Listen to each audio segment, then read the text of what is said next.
Colour photo లాంటి solid ఫిల్మ్‌తో national award గెలుచుకున్న సందీప్ రాజ్ నెక్స్ట్ ఫిల్మ్‌కి లాస్ట్ మినిట్ వరకు చాలా బ్రేక్స్ అండ్ హర్డిల్స్ వచ్చాయి. దానికి తోడు ఆయన తీసుకునేది ఒక simple love story. Almost new యాక్టర్స్‌తో వస్తున్న సినిమా కాబట్టి ఈ ప్రాజెక్ట్ మీద పెద్ద హైప్ కూడా లేదు. కానీ ఈ ఫ్యాక్టర్స్ అన్ని పక్కన పెడితే డైరెక్టర్ ప్రీవియస్ వర్క్ వల్ల సినిమా మీద ఒక క్యూరియాసిటీ మాత్రం ఉంది. మరి ఈ సినిమా ఎలా ఉంది? ఎక్స్‌పెక్టేషన్స్‌ని రీచ్ అయిందా లేదా? డీటెయిల్ రివ్యూలో చూద్దాం. ఇక ప్లాట్ విషయానికొస్తే ఇది మనం చాలా సార్లు విన్న, చూసిన స్టోరీనే. ఒక hero heroine love story. And ఆ హీరోయిన్ మీద కన్ను వేసిన విలన్. వాళ్ళ మధ్య జరిగే డ్రామా. ఇంతే స్టోరీ. కానీ ఇంట్రెస్టింగ్ ఏంటంటే ఈ మెయిన్ లీడ్స్ క్యారెక్టరైజేషన్ డిఫరెంట్‌గా రాసుకొని ఒక డిఫరెంట్ సెటప్‌లో మనకి ఈ స్టోరీని చూపించారు. ఇంకా ఈ సినిమాలో పాజిటివ్స్ చెప్పాలి అంటే firstly writing and characterisation. Simple story అయినా క్యారెక్టర్స్‌కి ప్రాపర్ డీటెయిలింగ్ ఉంది. కొన్ని స్మాల్ డీటెయిల్స్ సీన్‌కి సెటప్స్ అండ్ పే ఆఫ్స్‌గా నీట్‌గా రాసుకున్నారు. అండ్ కొన్ని డైలాగ్స్ కూడా చాలా బాగా రాసుకున్నారు. నెక్స్ట్ పర్ఫార్మెన్సెస్ గురించి మాట్లాడాలి.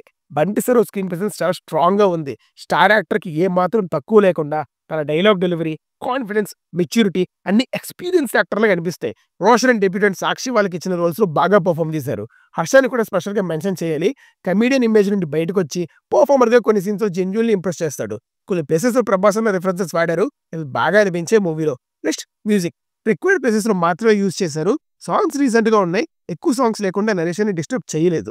Cinematography is decent. సినిమా మొత్తం రియల్ ఫారెస్ట్ లొకేషన్స్‌లో షూట్ చేయడం వల్ల విజువల్స్ రియలిస్టిక్‌గా అనిపించాయి. క్లైమాక్స్ రెగ్యులర్ టెంప్లేట్‌లా కాకుండా క్లైమాక్స్‌ని కొంచెం డిఫరెంట్‌గా హ్యాండిల్ చేశారు. ముందుగా సెటప్ చేసి క్లైమాక్స్‌లో దానికి డైలాగ్స్ యాడ్ చేసి మంచి పే ఆఫ్ ఇచ్చారు. నెగెటివ్స్‌కెళ్ళే ముందు ఇలాంటి ఫాస్ట్ మూవీ రివ్యూస్ మిస్ అవ్వకుండా ఉండాలంటే మూవీస్ వరకు సబ్స్క్రైబ్ చేసేయండి. నేను వీడియో పెట్టగానే మీకు నోటిఫికేషన్ వచ్చేస్తదనమాట. ఇక నెగెటివ్స్ చూద్దాం. లవ్ స్టోరీకి ఇంపార్టెంట్ అయిన ఎమోషనల్ కనెక్షన్ లేదు. లవ్ స్టోరీ అయినప్పటికీ హీరో హీరోయిన్ మధ్య ఉండే రిలేషన్‌షిప్‌ని 1-2 సాంగ్స్‌లో సింపుల్‌గా చూపించేస్తారు. సో వాళ్ళ మధ్య ఉండే కెమిస్ట్రీ వర్కౌట్ అవ్వదు. మనం వాళ్ళకి అంతగా రూట్ చేయం యాస్ ఎన్ ఆడియన్స్‌గా. అది కాకుండా సెకండ్ హాఫ్ నోలన్ క్యారెక్టర్‌తో స్ట్రాంగ్‌గా స్టార్ట్ అయినప్పటికీ ఒక 15-20 మినిట్స్ తర్వాత మూవీ చాలా ప్రెడిక్టబుల్ అయిపోతది. ఆల్మోస్ట్ క్లైమాక్స్ వరకు బోరింగ్‌గానే రన్ అవుతది సినిమా. ఎలాంటి ట్విస్ట్ అండ్ టర్న్స్ లేకుండా మనం ఎక్స్‌పెక్ట్ చేసింది జరుగుతది. అందుకే ఎంగేజ్‌మెంట్ కొంచెం డ్రాప్ అవుతుంది. మూవీకి ఇంపార్టెంట్ అయిన ప్రీ క్లైమాక్స్ ఎమోషనల్ సీన్ ఫోర్స్‌డ్‌గా అనిపిస్తది. చాలా కన్వీనియంట్‌గా రాసుకున్నట్టు అనిపిస్తది ఆ సీన్. క్యారెక్టర్ గురించి తెలిసి కూడా వెళ్లి కిలికించుకొని మీదకి తెచ్చుకుంటే మనం ఎలా కనెక్ట్ అవుతాం చెప్పండి?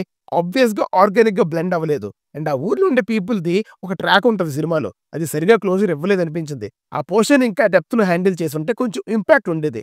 ఇంకా ఈ సినిమాలో ఫైట్స్ స్కోప్ ఉంది. కానీ మూవీ టీమ్ చెప్పినంత ఎక్స్‌ట్రార్డినరీగా ఏం అనిపించలేదు. రెగ్యులర్‌గానే అనిపించాయి. ఇంకా కొంచెం బోర్ కొట్టే ఫైట్స్ కూడా. ఓవరాల్‌గా ఈ సినిమా డీసెంట్ వన్ టైమ్ వాచ్ అండి. Simple story telling, good writing, good performances and natural visuals అన్నీ ఉన్నాయి. అండ్ సెకండ్ హాఫ్‌లో డ్రామా ల్యాక్ అవ్వడం వల్ల ప్రెడిక్టబిలిటీ, లవ్ స్టోరీ ఎమోషనల్‌గా కనెక్ట్ అవ్వకపోవడం వల్ల ఇంపాక్ట్ మెమరబుల్ ఫిల్మ్‌గా మాత్రం మారలేదు.